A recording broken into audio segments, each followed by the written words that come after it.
बिस्मिल्लाहिर्रहमानिर्रहीम। अस्सलाम वालेकुम व्यूअर्स, आप देख रहे हैं बिजनेस इन्फो। मैं हूं बिलाल नजीर। इस चैनल पर फार्मिंग के हवाले से, बिजनेस के हवाले से नित नई वीडियोस अपलोड की जाती हैं। आज हम बहलोला में एक फौजी रिटायर्ड रज़ाक साहब के यहाँ मौजूद हैं। इनका ये डेरा बहुत ही खूबसूरत है और ये 10 साल से फार्मिंग कर रहे हैं, बिरूने मुल्क भी रह चुके हैं। इनसे हम गुफ्तगू करेंगे कि भैंसों को कैसे पालना चाहिए और इस कारोबार में कैसे कामयाब हुआ जा सकता है। ये तमाम गुर हम उनसे जानेंगे। जानवरों के मसाइल के बारे में भी पूछेंगे और साथ हम ये भी पूछेंगे कि इनकी रूटीन क्या होनी चाहिए, इनका जो चारा है, वंडा है, वो कैसा होना चाहिए। नाजरीन, हर हमारी जो बफलो के हवाले से वीडियो होती है उसमें हम मुख्तलिफ लोगों के साथ मुलाकात करते हैं। हर शख्स का अपना तजर्बा होता है, इनका भी अपना तजर्बा है, लिहाजा इनकी गुफ्तगू आखिर तक जरूर सुनिएगा। और गुफ्तगू सुनने से पहले हमारे चैनल को सब्सक्राइब कर दें, इस वीडियो को लाइक जरूर कीजिएगा। अगर आपको कोई सवाल हो तो कमेंट बॉक्स में पूछिएगा। तो आइए बिला ताहीर आज की एक इंतहाई अहम वीडियो बफलो फार्मिंग के हवाले से शुरू करते हैं। अस्सलाम वालेकुम जी। वालेकुम सलाम जी। अंकल जी की ना है तोड़ा? मेरा नाम मोहम्मद रज़ाक जी। मोहम्मद रज़ाक जी। मोहम्मद रज़ाक साहब पिंड किहड़ा वे? बलोला जी। बहलोला जी। अच्छा, ए दस्सिओ कि तुसी जानवर कितनी देर तो रखे ने? कम से कम 10 साल हो गए। 10 साल तो तुसी जानवर रखे ने। जी। इस तो पहले की करदे सो? इस तो पहले कुछ आर्मी की सर्विस की थी, कोई बाहर आउट कंट्री मैं 28 साल रहा जी। उस तो बाद सन 4 च मैं आया सी इत्थे परमानेंट। फिर इस बाद जिमींदारा शुरू किया सी, कोई जमीन अपने कोल सी मेरी, कोई ठेका शेका तो लैके की सी। उस तो इलावा फिर आहिस्ता आहिस्ता डंगरां दा भी नाल मामला जिहड़ा वो शुरू किया सी। डंगरां वाले पासे किस तरह आए तुसी? डंगरां लै मैनू कोई शौक सी डंगरां दा, तो वो शौक दे नाल एक माई 2 लईयां 3 लईयां, फिर आहिस्ता आहिस्ता माशाअल्लाह को मेरे को 20-25 डंगर हो गए ने। यानी शौक ਜਿਹੜਾ ਤੁਹਾਡਾ ਕਾਰੋਬਾਰ ਬਣ ਗਿਆ? शौक मेरा कारोबार भी बन गया। ਅੱਛਾ, ਇੱਕ ਮੱਝ ਤੋਂ ਤੁਸੀਂ ਕੰਮ ਸ਼ੁਰੂ ਕੀਤਾ, ਹੁਣ ਮਾਸ਼ਾਅੱਲਾ ਤੁਹਾਡੇ ਕੋਲ ਕਿੰਨੇ ਜਾਨਵਰ ਨੇ? कम से कम मेरे को 20-25 जानवर ने। ਛੋਟੇ ਜਾ ਪਾ ਕੇ ਸਾਰੇ? छोटे जा पा के भी 25। ਅੱਛਾ, ਮਾਸ਼ਾਅੱਲਾ। जी। ਤੇ ਇਹ ਇੱਕ ਡੰਗਰ ਤੋਂ 20 ਡੰਗਰ ਕਰਨ ਦਾ ਕਿੰਨੀ ਦੇਰ ਦਾ ਸਫ਼ਰ ਹੈ ਤੁਹਾਡਾ? माशाअल्लाह कम से कम 2-3 साल लग ही गए इस आहिस्ता आहिस्ता। ਅੱਛਾ, 2-3 ਸਾਲ ਤੋਂ जी। ਆਪ ਹੀ ਸਾਰਾ ਕੰਮ ਕਰਦੇ ਹੋ ਜਾਂ ਮੁਲਾਜ਼ਮ ਰੱਖੇ ਨੇ? मैं सर 2 मुलाजम रखे। 2 ਮੁਲਾਜ਼ਮ ਰੱਖੇ ਨੇ, ਉਹ ਸਹੀ ਸੰਭਾਲਦੇ ਇਹਨਾਂ ਨੂੰ? ਉਹ ਮਾਲ ਨੂੰ ਉਹ ਸੰਭਾਲਦੇ ਨੇ। ਇੱਕ ਟਰੈਕਟਰ ਡਰਾਈਵਰ ਵੀ ਰੱਖਿਆ, 3 ਮੁਲਾਜ਼ਮ ਨੇ ਕਮ ਸੇ ਕਮ ਮੇਰੇ ਕੋਲ। ਸਹੀ ਹੋ ਗਿਆ। ਯਾਰ ਬੱਚੇ ਵੀ ਮੇਰੇ ਬਾਹਰ ਹੁੰਦੇ ਨੇ, ਅੱਛਾ, ਕੁਝ ਉਹਨਾਂ ਦੀ ਹੈਲਪ ਦੇ ਨਾਲ ਵੀ। ਸਹੀ ਹੈ। ਕੋਈ ਡੰਗਰ ਲੈਂਦਾ ਵੀ ਆ, ਕੋਈ ਘਰ ਦੇ ਵਿੱਚ ਮਾਸ਼ਾਅੱਲਾ ਕੋਈ 2-4 ਮੱਝਾਂ ਉਹ ਬਣੀਆਂ ਨੇ, ਕੱਟੀਆਂ ਕੱਟੇ ਨੇ ਮੇਰੇ। ਅੱਛਾ, ਹਾਂਜੀ। ਕੱਟੀਆਂ ਕੱਟੇ ਜਿਹੜੇ ਨੇ ਉਹਨਾਂ ਦਾ ਕੀ ਕਰਦੇ ਹੋ? ਉਹਨਾਂ ਨੂੰ ਰੱਖਦੇ ਹੋ ਜਾਂ ਵੇਚਦੇ ਹੋ? ਨਹੀਂ, ਮੈਂ ਅਜੇ ਤੱਕ ਵੇਚੇ ਨਹੀਂ ਜੀ, ਮੈਂ ਰੱਖਣਾ ਵਾ। ਸਹੀ ਹੈ। ਇੱਕ ਵੱਡਾ ਇੱਕ ਜਾਨਵਰ ਸੀ ਸੰਡਾ, ਇਸ ਦਾ ਮੈਂ ਉਹ ਐਸੀ ਤੇ ਮੈਂ ਕੁਰਬਾਨੀ ਤੇ ਵੀ ਦਿੱਤਾ ਸੀ। ਮਾਸ਼ਾਅੱਲਾ। ਜੀ ਹਾਂ, ਸਹੀ ਘਰ ਹੋ ਦੇ ਸੀ ਉਹ ਵੀ। ਠੀਕ ਹੋ ਗਿਆ। ਜੀ। ਅੱਛਾ, ਇਹ ਦੱਸ ਸਕਦੇ ਹੋ ਇਹਨਾਂ ਦੀ ਰੂਟੀਨ ਕਿ ਤੁਸੀਂ ਇਹਨਾਂ ਨੂੰ ਸਵੇਰ ਤੋਂ ਲੱਗ ਕੇ ਸ਼ਾਮ ਤੱਕ ਤੁਹਾਡੇ ਜਾਨਵਰਾਂ ਦੀ ਕੀ ਰੂਟੀਨ ਹੈ? ਬਸ ਅਸੀਂ ਬਾਹਰ ਤਾਂ ਨਹੀਂ ਖੋਲਦੇ, ਡੇਰੇ ਤੇ ਮਤਲਬ ਇਹਨਾਂ ਦੀ ਕੋਈ ਸੇਵਾ ਸੁਭਾ ਜੋ ਆਪਣਾ ਮੌਸਮ ਦੇ ਮੁਤਾਬਕ ਜੋ ਚਾਰਾ ਹੁੰਦਾ ਉਹ ਪਾਉਂਦੇ ਆ ਇਹਨਾਂ ਨੂੰ। ਅੱਛਾ। ਹਾਂਜੀ। ਅੱਜ ਕੱਲ ਕੀ ਜ਼ਿਆਦਾ ਇਸਤੇਮਾਲ ਕਰ ਰਹੇ ਹੋ? ਅੱਛਾ। ਔਰ ਵਿੱਚ ਥੋੜੀ ਖਾਲ ਵਗੈਰਾ ਵੀ ਪਾਈ ਦੀ ਇਹਨਾਂ ਨੂੰ। ਕੋਈ ਪੱਠੇ ਥੋੜੇ ਬੀਜੇ ਨੇ ਆਪਣਾ ਮਕਈ ਦੇ, ਉਹ ਕੱਟ ਕੇ ਇਹਦੇ ਵਿੱਚ ਮਿਕਸ ਕਰਕੇ ਇਹਦੇ ਵਿੱਚ ਝਾੜੇ ਦੇ ਵਿੱਚ ਪਾਉਂਦੇ ਆ। ਅੱਛਾ, ਠੀਕ ਹੋ ਗਿਆ। ਅੱਛਾ, ਇਹ ਗੱਲ ਦੱਸਿਓ ਕਿ ਤੁਸੀਂ ਕਿਹਾ ਕਿ ਅਸੀਂ ਡੰਗਰ ਨਹੀਂ ਖੋਲਦੇ, ਜੀ। ਨਾ ਖੋਲਣ ਦੀ ਵਜ੍ਹਾ ਦੱਸਿਓ। ਵਜ੍ਹਾ ਸਰ ਸਾਡੇ ਇਲਾਕੇ 'ਚ ਇੰਨੀ ਜਗ੍ਹਾ ਨਹੀਂ ਹੈ ਵਸੀਕ, ਮਤਲਬ ਡੰਗਰ ਸ਼ੰਗਰ ਖੋਲੀਏ ਤੇ ਰੋਡਾਂ ਤੇ ਵੀ ਪਰੇਸ਼ਾਨੀ ਹੁੰਦੀ ਹੈ। ਸਾਡੀ ਜ਼ਮੀਨ ਹੈ ਜਿਸ ਤਰ੍ਹਾਂ ਮਤਲਬ ਇਹਦੇ ਵਿੱਚ ਕੋਈ ਐਸੀ ਜ਼ਮੀਨ ਨਹੀਂ ਜਿਹੜੀ ਖਾਲੀ ਪਈ ਹੋਏ, ਇਨਸਾਨ ਉਹਦੇ ਵਿੱਚ ਚਲੋ ਡੰਗਰ ਸ਼ੰਗਰ ਫੇਰ ਲਿਆਉਂਦਾ। ਅੱਛਾ। ਤੇ ਇਸ ਮਜਬੂਰੀ ਤੋਂ ਕਿ ਲੋਕ ਗਾਲਾਂ ਵੀ ਕੱਢਦੇ ਨੇ ਬਾਹਰ, ਅਗਰ ਡੰਗਰ ਡੋਰਾਂ ਰੱਖਣ ਜਾਂ ਫਸਲਾਂ 'ਚ ਪੈਣ ਨਾ ਲੋਕੀ ਗਾਲੀ ਵਗੈਰਾ ਵੀ ਨਿਕਾਲਦੇ ਨੇ ਮਸਲਾ। ਸਹੀ ਹੈ। ਔਰ ਤੁਸੀਂ ਆਪਣੇ ਡੇਰੇ ਤੇ ਰੱਖ ਕੇ ਸਹੀ ਤਰ੍ਹਾਂ ਮੈਨੇਜ ਹੋ ਰਿਹਾ ਸਾਰਾ? ਇਨਸ਼ਾਅੱਲਾ ਅਸੀਂ ਜੋ ਇਹਨਾਂ ਦਾ ਹੋ ਸਕਦਾ ਨਾ ਉਹ ਕੋਸ਼ਿਸ਼ ਕਰਦੇ ਆ ਕਿ ਇਹਨਾਂ ਦਾ ਚਾਰਾ ਇਹਨਾਂ ਨੂੰ ਠੀਕ ਤਰੀਕੇ ਨਾਲ ਦਿੱਤਾ ਜਾਵੇ। ਤੁਸੀਂ ਦੱਸ ਸਕਦੇ ਹੋ, ਮਾਸ਼ਾਅੱਲਾ ਪੜ੍ਹੇ ਲਿਖੇ ਤੁਸੀਂ ਸ਼ਖਸੀਅਤ ਹੋ, ਦੱਸ ਸਕਦੇ ਹੋ ਕਿ ਕਿੰਨਾ ਖਰਚ ਤੁਹਾਡਾ ਆ ਜਾਂਦਾ ਹੈ ਇੰਨੇ ਡੰਗਰਾਂ ਦਾ ਡੇਲੀ ਦਾ? ਤਕਰੀਬਨ ਮੈਂ ਜਿਹੜੀ ਐਵਰੇਜ ਕੱਢੀ ਜਾਣਾ ਜੀ, ਮੈਂ ਤਕਰੀਬਨ ਮੈਂ ਲੱਖ ਦਾ ਦੁੱਧ ਵੇਚਣਾ ਪਿਆ। ਅੱਛਾ, ਮਾਸ਼ਾਅੱਲਾ। ਤੇ ਉਹਦੇ ਕਮ ਸੇ ਕਮ ਮੇਰਾ 50% ਖਰਚਾ ਹੋ ਜਾਂਦਾ ਜੀ। ਸਹੀ ਹੋ ਗਿਆ। ਕੋਈ 50% बचत होंगी फिलहाल। तो एवरेज कड़ी है अपनी? जी मैं। ठीक है, माशाल्लाह जी। 1 लाख रुपए का दूध बेच रहे हैं और बाकी 50% आपको बचत हो रही है। अच्छा, ये बताइएगा कि ये जो आपके जानवर हैं इसमें कोई मसाइल भी हैं?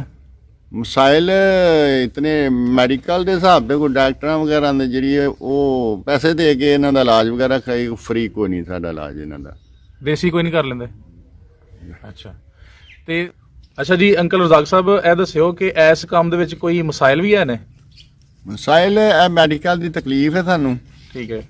ਡਾਕਟਰ ਵਗੈਰਾ ਜ਼ਰਾ ਆਉਂਦੇ ਹੈ ਨੇ, ਲੇਕਿਨ ਕੁਝ ਸਰਕਾਰੀ ਇਹਦੇ ਵਿੱਚ ਸਾਨੂੰ ਬੈਨੀਫਿਟ ਨਹੀਂ ਦੇ ਰਹੇ। ਸਹੀ ਹੋ ਗਿਆ। ਜੀ। ਔਰ ਲੇਬਰ ਦੇ ਮਸਾਇਲ ਵੀ ਆਏ ਨੇ। ਲੇਬਰ ਦੇ ਮਸਾਇਲ ਇਹ ਨੇ ਕਿ ਲੇਬਰ ਕੋਈ ਅੱਛੀ ਵੀ ਪੈ ਜਾਂਦੀ, ਕੋਈ ਬੁਰੀ ਵੀ ਪੈ ਜਾਂਦੀ, ਜਿਹੜੇ ਕੋਈ ਟਾਈਮਿੰਗ ਨਾਲ ਨਹੀਂ ਆਉਂਦੇ, ਮਾਲਦਾਰੀ ਨੂੰ ਸਾਂਭਦੇ ਨਹੀਂ ਹੈ, ਉਹਦੇ ਵਿੱਚ ਕਦੇ ਕਦੇ ਆ ਹੀ ਜਾਂਦੀਆਂ ਪਰੇਸ਼ਾਨੀਆਂ। ਸਹੀ ਹੋ ਗਿਆ। ਹਾਂਜੀ। ਤੇ ਇਸ ਤੋਂ ਇਲਾਵਾ ਕੋਈ ਮਤਲਬ ਤੁਹਾਡੀ ਨਜ਼ਰ ਦੇ ਵਿੱਚ ਕੋਈ ਮੇਜਰ ਪ੍ਰੋਬਲਮ ਨਹੀਂ ਹੈ? ਨਹੀਂ ਮਾਸ਼ਾਅੱਲਾ ਨਹੀਂ ਹੈ। ਠੀਕ ਹੋ ਗਿਆ। ਅੱਛਾ ਹੁਣ ਇੱਕ ਹੋਰ ਗੱਲ ਦੱਸਿਓ ਕਿ ਇਹ ਜਿਹੜਾ ਤੁਸੀਂ ਸ਼ੈੱਡ ਬਣਾਇਆ ਹੈ, ਇਹ ਸਾਨੂੰ ਨਜ਼ਰ ਆ ਰਿਹਾ ਪਿੱਛੇ ਸ਼ੈੱਡ ਮਾਸ਼ਾਅੱਲਾ ਜੀ। ਇਹ ਸੀਮੈਂਟਡ ਹੈ, ਪੱਕਾ ਸ਼ੈੱਡ ਹੈ ਜੀ। ਟੋਟਲ ਜਗ੍ਹਾ ਦਾ ਜ਼ਰਾ ਦੱਸਿਓ ਕਿ ਕਿੰਨੀ ਹੈ? ਟੋਟਲ ਮੇਰੇ ਕੋਲ ਹੈ 2 ਕਨਾਲਾਂ ਜਗ੍ਹਾ। 2 ਕਨਾਲ ਜਗ੍ਹਾ ਹੈ। ਇਹਦੇ ਵਿੱਚ ਕਵਰ ਤੁਸੀਂ ਕਿੰਨੀ ਕੀਤੀ, ਓਪਨ ਕਿੰਨੀ ਹੈ? ਕਵਰ ਇਹਦੇ ਵਿੱਚ ਕਮ ਸੇ ਕਮ 2 ਕਨਾਲਾਂ ਚੋਂ ਇੱਕ ਸ਼ੈੱਡ ਮੈਂ ਜਿਹੜਾ ਬਣਾਇਆ ਨਾ, ਇੱਕ 72 ਇਹਦੀ ਲੰਬਾਈ ਜੀ, ਤਕਰੀਬਨ 14 ਫੁੱਟ ਦੀ ਚੌੜਾਈ ਹੈ। ਠੀਕ ਹੈ। 70 ਬਾਈ 14। ਜੀ। ਠੀਕ ਹੋ ਗਿਆ। ਹਾਂਜੀ। ਔਰ ਇਹ ਤੁਸੀਂ ਪੱਕਾ ਸ਼ੈੱਡ ਕਿਉਂ ਬਣਾਇਆ? ਪੱਕਾ ਸ਼ੈੱਡ ਇਸ ਵਾਸਤੇ ਕਿ ਦੂਸਰਾ ਢਾਰ ਵਗੈਰਾ ਜਿਹੜੇ ਨੇ ਵਾਲੇ ਛਾਲੇ ਉਹ ਅਕਸਰ ਚੁੰਦੇ ਚਾਹੁੰਦੇ ਰਹਿੰਦੇ ਹਨ, ਤੇ ਅੱਲਾ ਨੇ ਮੈਨੂੰ ਥੋੜੀ ਤੌਫੀਕ ਦਿੱਤੀ ਤੇ ਮੈਂ ਇਸ ਨੂੰ ਪੱਕਾ ਬਣਾ ਦਿੱਤਾ ਕਿ ਮਾਲਦਾਰੀ ਵਾਲੇ ਪੱਖੇ ਸ਼ੱਕੇ ਲਾਏ ਸਨ ਕਿ ਗਰਮੀਆਂ ਜਰਾ ਡੰਗਰਾਂ ਨੂੰ ਸਹੂਲਤ ਮਿਲੇ, ਹਵਾ ਸ਼ਵਾ ਮਿਲੇ, ਮੱਛਰ ਤੋਂ ਬਚਾਏ, ਸਮਝੇ। ਸਹੀ ਹੋ ਗਿਆ। ਅੱਛਾ ਇਹ ਗਰਮੀਆਂ ਦੇ ਵਿੱਚ ਸੀਮੈਂਟ ਵਾਲਾ ਛੱਤ ਗਰਮ ਨਹੀਂ ਹੋ ਜਾਂਦਾ? ਗਰਮ ਹੋ ਜਾਂਦਾ, ਲੇਕਿਨ ਛੱਤ ਬਹੁਤ ਉੱਚਾ ਜ਼ਰਾ ਹਾਈਟ ਇਸ ਵਾਸਤੇ ਰੱਖਿਆ ਕਿ ਹੀਟ ਜਿਹੜੀ ਨਾ ਪਹੁੰਚੇ ਮਾਲਦਾਰੀ ਨੂੰ। ਥੋੜਾ ਜਿਹਾ ਹੁੰਦਾ, ਇਹਦੀ ਸੇਫਟੀ ਵੀ ਹੁੰਦੀ, ਛੱਤ ਜਿੰਨਾ ਉੱਚਾ ਹੋਏਗਾ ਨਾ ਉਨੀ ਹੀਟ ਕਮ ਪਹੁੰਚੇਗੀ। ਸਹੀ ਹੈ। ਔਰ ਵੈਸੇ ਵੀ ਤੁਸੀਂ ਇਹਨੂੰ ਹਵਾਦਾਰ ਬਣਾਇਆ ਹੈ ਮਾਸ਼ਾਅੱਲਾ, ਹਵਾਦਾਰ ਚਾਰੋਂ ਤਰਫ ਹਵਾ ਆਉਂਦੀ, ਉਹਦੇ ਵਿੱਚ ਕ੍ਰਾਸ ਕਰਦੀ ਹੈ, ਪੱਕੇ ਛੱਕੇ ਵੀ ਲਾਏ ਹੋਏ ਨੇ ਇਸ ਵਾਸਤੇ। ਅੱਛਾ ਕਿੰਨੀ ਦੇਰ ਹੋਈ ਇਹਨੂੰ ਬਣਾਇਆ? ਇਹ ਕਮ ਸੇ ਕਮ ਜੀ 2 ਸਾਲ ਹੋ ਗਏ। ਇਹ ਗੱਲ ਜ਼ਰਾ ਵਾਜ਼ੇ ਕਰਿਓ ਕਿ ਇਹਦੇ ਚ ਤੁਸੀਂ ਤਜਰਬਾ ਵੇਖਿਆ ਵਾਕਈ ਕਿ ਅਗਰ ਛੱਤ ਉੱਚਾ ਹੈ ਤਾਂ ਫਿਰ ਹੀਟ ਜਾਨਵਰ ਤੱਕ ਨਹੀਂ ਪਹੁੰਚਦੀ? ਬਿਲਕੁਲ ਹੁੰਦੀ। ਸਹੀ ਹੋ ਗਿਆ। ਯਾਨੀ ਜਿਹੜੇ ਲੋਕ ਬਣਾਉਣਾ ਚਾਹੁੰਦੇ ਨੇ ਤੁਹਾਡੀ ਇਸ ਗੱਲ ਤੋਂ, ਉਹਦੀ ਹਾਈਟ ਜ਼ਿਆਦਾ ਹੋਵੇ ਨਾ, ਛੱਤ ਅਗਰ ਗਰਮ ਹੁੰਦਾ ਤੇ ਇੰਨੀ ਜਲਦੀ ਹੀਟ ਨਹੀਂ ਮਾਲਦਾਰੀ ਨੂੰ ਪਹੁੰਚਦੀ। ਸਹੀ ਹੋ ਗਿਆ। ਅੱਛਾ ਮਾਸ਼ਾਅੱਲਾ ਤੁਸੀਂ 10 ਸਾਲ ਤੋਂ ਇਹ ਕੰਮ ਕਰ ਰਹੇ ਹੋ, ਕਾਫੀ 10 ਸਾਲ ਦਾ ਤਜਰਬਾ ਬਹੁਤ ਜ਼ਿਆਦਾ ਹੁੰਦਾ ਹੈ ਜੀ।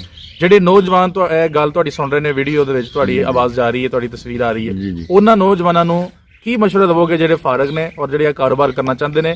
ਆਇਆ ਕਿ ਕਾਰੋਬਾਰ ਕਰਨਾ ਚਾਹੀਦਾ ਹੈ ਜਾਂ ਨਹੀਂ ਕਰਨਾ ਚਾਹੀਦਾ? ਨਹੀਂ, ਅੱਛੀ ਬਾਤ ਹੈ, ਕਾਰੋਬਾਰ ਕਰਨਾ ਚਾਹੀਦਾ ਹੈ। ਕਿ ਪਹਿਲੇ ਨੰਬਰ ਬੇਜ਼ਬਾਨ ਕੋਈ ਵੀ ਕੁੱਤਾ ਵੀ ਹੈ ਨਾ, ਉਹਦੀ ਵੀ ਖਿਦਮਤ ਕਰੋ, ਅੱਲਾਹ ਤਾਲਾ ਉਹਦਾ ਵੀ ਸਲਾਹ ਤੁਹਾਨੂੰ ਦੇਗਾ। ਮਾਸ਼ਾਅੱਲਾ। ਮਾਲਦਾਰੀ ਦੀ ਜਿੰਨੀ ਖਿਦਮਤ ਕਰੋਗੇ ਅੱਲਾਹ ਤਾਲਾ ਦੀ ਤਰਫੋਂ ਦੁਆ ਮਿਲੇਗੀ। ਕੋਈ ਵੀ ਮਤਲਬ ਬੇਜ਼ਬਾਨ ਹੈ ਨਾ ਜਾਨਵਰ ਹੈ, ਉਹਦੀ ਜਿੰਨੀ ਖਿਦਮਤ ਕਰੋਗੇ ਅੱਛੀ ਬਾਤ ਹੈ, ਅੱਲਾਹ ਤਾਲਾ ਉਸ ਤੇ ਵੀ ਰਾਜ਼ੀ ਰਹਿੰਦਾ। ਇਹਨੂੰ ਖਿਦਮਤ ਕਰੋ ਮਾਲਦਾਰੀ ਦੀ, ਇਨਸ਼ਾਅੱਲਾ ਅੱਲਾਹ ਤਾਲਾ ਉਹਦਾ ਅਜਰ ਵੀ ਤੁਹਾਨੂੰ ਦੇਗਾ। ਸਹੀ ਹੋ ਗਿਆ। ਹਾਂਜੀ। ਠੀਕ ਹੈ ਅੰਕਲ ਜੀ, ਬਹੁਤ ਸ਼ੁਕਰੀਆ, ਤੁਸੀਂ ਬੜੀ ਮਫੀਦ ਮਾਲੂਮਾਤ ਦਿੱਤੀਆਂ ਨੇ। ਕੋਈ ਮਸ਼ਵਰੇ ਦੇ ਤੌਰ ਤੇ ਤੁਸੀਂ ਕੋਈ ਗੱਲ ਐਸੀ ਕਰਨਾ ਚਾਹੋ ਜਾਨਵਰਾਂ ਦੇ ਹਵਾਲੇ ਨਾਲ ਜੀ, ਜੀ। ਕਿ ਜਾਨਵਰਾਂ ਦੀ ਕੋਈ ਅਹਿਮ ਗੱਲ ਦੱਸਣਾ ਚਾਹੋ ਕਿ ਅਗਰ ਜਾਨਵਰ ਰੱਖਣੇ ਨੇ ਤੇ ਐਸਾ ਰੱਖੋ, ਉਹ ਕੀ ਇੱਕ ਗੱਲ ਸਾਨੂੰ ਦੱਸ ਦਿਓ ਤਾਂ ਕਿ ਸਾਡੇ ਨਾਜ਼ਰੀਨ ਦੇ ਕੰਮ ਆਏ। ਜਾਨਵਰਾਂ ਦੀ ਇੱਕ ਰੂਟੀਨ ਹੋਣੀ ਚਾਹੀਦੀ ਹੈ। ਜੀ ਬਿਲਕੁਲ। ਪਾਣੀ ਵਗੈਰਾ, ਚਾਰਾ ਵਗੈਰਾ ਉਹਨਾਂ ਨੂੰ ਟਾਈਮ ਨਾਲ ਪਾਓ। ਮੇਨ ਚੀਜ਼ ਹੁੰਦੀ ਹੈ ਇਹਨਾਂ ਦੀ, ਜਾਨਵਰਾਂ ਦੀ ਖਿਦਮਤ ਟਾਈਮ ਨਾਲ ਕਰੋ, ਬੇਟਾਈਮੀ ਨਾ ਕਰੋ। ਬਿਲਕੁਲ ਸਹੀ। ਮੇਨ ਚੀਜ਼ ਇਹ ਹੁੰਦੀ ਹੈ। ਅੱਛਾ ਤੁਸੀਂ ਚਾਰੇ ਦਾ ਨਾਂ ਲਿਆ ਤੇ ਇੱਕ ਸਵਾਲ ਹੋਰ ਸਾਡੇ ਜ਼ਿਹਨ ਚ ਆ ਗਿਆ, ਚਾਰਾ ਜਿਹੜਾ ਵੀ ਉਹਦੀ ਮਿਕਦਾਰ ਦੱਸ ਸਕਦੇ ਹੋ ਕਿ ਕਿੰਨਾ ਚਾਰਾ ਇੱਕ ਭੈਂਸ ਵਾਸਤੇ ਕਾਫੀ ਹੈ? ਚਾਰਾ ਕਮ ਸੇ ਕਮ 30-35 ਕਿਲੋ ਚਾਰਾ ਤੇ ਲਾਜ਼ਮੀ ਹੋਣਾ ਚਾਹੀਦਾ ਹੈ। ਠੀਕ ਹੈ ਜੀ। ਔਰ ਇਹ ਸਿਰਫ ਸਬਜ਼ ਔਰ ਚਾਰੇ ਇਸ ਦੀ ਦੇ ਗੱਲ ਨਾਲ ਕਰ ਰਹੇ? ਐਕਸਟਰਾ ਅਗਰ ਤੁਸੀਂ ਤੁਹਾਡੀ ਜੇਬ ਇਜਾਜ਼ਤ ਦਿੰਦੀ ਹੈ, ਉਹਨੂੰ ਖਾਲ ਵੰਡਾ ਵਗੈਰਾ ਪਾਓ, ਸਹੀ। ਉਹਦੇ ਨਾਲ ਦੁੱਧ ਵੀ ਐਕਸਟਰਾ ਜਿਹੜਾ ਨਾ ਬਣਦਾ। ਵੰਡਾ ਤੁਹਾਡੀ ਨਜ਼ਰ 'ਚ ਕਿਹੜਾ ਅੱਛਾ ਹੈ? ਵੰਡਾ ਅੱਜ ਕੱਲ ਮੈਂ ਤੇ ਖਾਲ ਭਾ ਰਿਹਾ ਜੇ ਬੜੇਵਿਆਂ ਦੀ, ਸਹੀ ਹੈ। ਸਮਝਿਓ। ਠੀਕ ਹੈ। ਨਾਲ ਕਦੇ ਕਦੇ ਵਿੱਚ ਦਲੀਆ ਵੀ ਦਲਾ ਲਈਦਾ। ਠੀਕ ਹੈ। ਔਰ ਇਸ ਤੋਂ ਇਲਾਵਾ ਕੋਈ ਵੰਡਾ ਨਹੀਂ ਤੁਸੀਂ ਯੂਜ਼ ਕਰ ਰਹੇ? ਨਹੀਂ, ਵੰਡਾ ਤੁਸੀਂ ਫਿਲਹਾਲ- ਬਾਜ਼ਾਰੀ ਕਰ ਰਹੇ ਹੋ ਜਾਂ ਆਪ ਹੀ ਬਣਾ ਰਹੇ? ਨਹੀਂ, ਮੈਂ ਬਾਜ਼ਾਰ ਵੀ ਆਉਣਾ। ਉਹ ਸਹੀ ਰਹਿੰਦਾ ਇਹਨਾਂ ਵਾਸਤੇ? ਹਾਂ ਫਿਲਹਾਲ ਤੇ ਠੀਕ ਹੈ। ਅੱਛਾ ਇੱਕ ਬੜਾ ਹੀ ਅਹਿਮ ਸਵਾਲ ਪਿੱਛੇ ਰਹਿ ਗਿਆ ਸੀ, ਉਹ ਜ਼ਰਾ ਅਸੀਂ ਤੁਹਾਡੇ ਕੋਲ ਪੁੱਛਣਾ ਚਾਹਾਂਗੇ, ਗੱਲਬਾਤ ਜ਼ਰਾ ਲੰਬੀ ਹੋ ਜਾਣੀ ਹੈ। ਜਿਹੜੇ ਤੁਹਾਡੇ ਖੇਤ ਨੇ, ਪੈਲੀਆਂ ਨੇ, ਆਪਣੀਆਂ ਨੇ? ਜੀ ਕੁਝ ਮੇਰੀਆਂ ਆਪਣੀਆਂ ਨੇ ਤੇ ਕੁਝ ਮੈਂ ਠੇਕੇ ਤੇ ਲਈਆਂ। ਤੇ ਉਹ ਗੁਜ਼ਾਰਾ ਹੋ ਜਾਂਦਾ ਹੈ, ਉਹ ਨੁਕਸਾਨ ਤੇ ਨਹੀਂ ਹੁੰਦਾ? 10 ਕਿੱਲੇ ਆਪਣੀ ਤੇ ਉਹ ਕੋਈ ਬੈਸ਼ਾ ਲਈ ਸੀ ਪਹਿਲੇ ਮੇਰੇ ਕੋਲ, ਤੇ ਟੋਟਲ ਕਨਾਲ ਦੇ ਮਾਲਕ ਤਾਂ ਮੇਰੇ ਬੇਟੇ ਬਾਹਰ ਹੁੰਦੇ ਨੇ, ਉਹਨਾਂ ਦੀ ਹੈਲਪ ਦੇ ਨਾਲ ਕੋਈ ਜ਼ਮੀਨ ਖਰੀਦੀ 5-7 ਕਿੱਲੇ। ਬਾਕੀ ਕੋ ਲੋਕਾਂ ਕੋਲੋਂ ਇਸ ਤਰ੍ਹਾਂ ਮੈਂ ਠੇਕੇ ਦੇ ਕਮ ਸੇ ਕਮ ਮੇਰੇ ਕੋਲ ਕੋਈ 30-35 ਕਿੱਲੇ ਠੇਕੇ ਤੇ ਵੀ ਨਾਲ ਜ਼ਮੀਨ ਰੱਖੀ। ਸਹੀ ਹੈ। ਤੁਸੀਂ ਦੱਸਿਆ ਕਿ ਤੁਹਾਡੇ ਬੇਟੇ ਮਾਸ਼ਾਅੱਲਾ ਬੜੀ ਸਪੋਰਟ ਕਰ ਰਹੇ ਨੇ ਜੀ।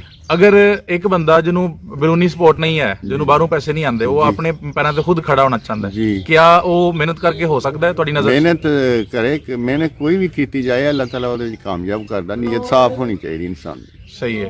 ਤੇ ਮਸ਼ਵਰੇ ਦੇ ਤੌਰ ਤੇ ਅਗਰ ਕੋਈ ਤੁਹਾਨੂੰ ਫੋਨ ਕਰਨਾ ਚਾਹੇ, ਤੁਹਾਨੂੰ ਮਿਲਣਾ ਚਾਹੇ, ਮਿਲ ਸਕਦਾ? ਆਪਣਾ ਪਤਾ ਵੀ ਦੱਸ ਦਿਓ, ਅਗਰ ਫੋਨ ਨੰਬਰ ਹੈ ਤਾਂ ਵੀ ਦੱਸ ਦਿਓ। ਜਨਾਬ ਮੇਰਾ ਨਾਮ ਮੁਹੰਮਦ ਰਜ਼ਾ, ਜੀ ਬਿਲकुल, विलेज बहलोला जी, तहसील मिर्जा सियालकोट। ठीक हो गया जी। ਔਰ ਫੋਨ ਨੰਬਰ ਤੁਹਾਡਾ ਆਪਣਾ ਹੈ ਵੇ ਜਾਂ जी जाती मेरे को फ़ोन है 0303 0303 59 715। 59 ਜੀ। ਅੰਕਲ ਜੀ ਤੁਸੀਂ ਬਹੁਤ ਮੁਫੀਦ ਮਾਲੂਮਾਤ ਦਿੱਤੀਆਂ ਨੇ। ਜੀ। ਉਮੀਦ ਹੈ ਕਿ ਸਾਡੇ ਨਾਜ਼ਰੀਨ ਤੁਹਾਡੀਆਂ ਗੱਲਾਂ ਪਸੰਦ ਆਉਣਗੀਆਂ ਔਰ ਤੁਹਾਡੀਆਂ ਗੱਲਾਂ ਤੋਂ ਉਹ ਬਹੁਤ ਜ਼ਿਆਦਾ ਫਾਇਦਾ ਲੈਣਗੇ। इंशाल्लाह। ਇਨਸ਼ਾਅੱਲਾ ਫਿਰ ਕਦੀ ਮੁਲਾਕਾਤ ਹੋਏਗੀ। अस्सलाम वालेकुम। वालेकुम अस्सलाम।